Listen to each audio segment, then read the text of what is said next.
Hello, मी doctor કાજલ Shah, paediatrician. આજે આપણે newborn બેબીના થોડા પ્રશ્નો વિશે વાત કરીશું.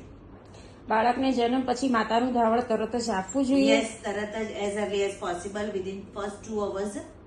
બાળકને ગળથૂથી આપવી જોઈએ. સ્ટ્રિક્ટ નો, હની, ગુડ કંઈ પણ ના આપવું જોઈએ. બાળકને જન્મ પછી રસી ક્યારે આપવી જોઈએ? યસ, ઓફકોર્સ જન્મની રસી ઓબ્વિયસલી જન્મ પછી તરત જ આપવી જોઈએ. As early as possible within first 6 hours આપી દેવી જોઈએ. બીસીજી, પોલિયો, હેપેટાઇટિસ બી.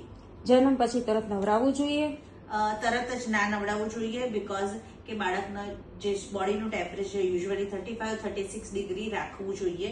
તો બાળકના જન્મ પછી જે લેયર હોય છે વર્નિક્સ કેસોઝા એ બાળકને પ્રોટેક્ટ કરે છે અને ઠંડુ પડવા નથી દેતું.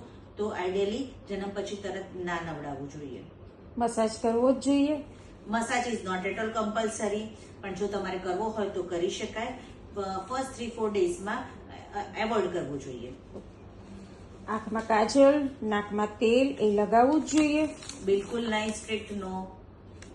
બાળકને છાતી દબાવીને દૂધ કાઢવું જોઈએ. સ્ટ્રિક્ટ નો, બીકોઝ બાળકની છાતી ઘણીવાર ફૂલેલી લાગે છે, જે માતાના હોર્મોન્સ બાળકમાં ટ્રાન્સફર થાય છે એના કારણે હોય છે.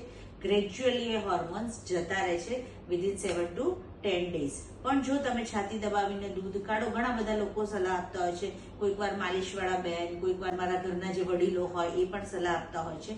પણ એવું કરવાથી એમાં ઇન્ફેક્શન લાગવાની, પરુ પડવાની શક્યતાઓ હોય છે. તો strict no. Thank you very much.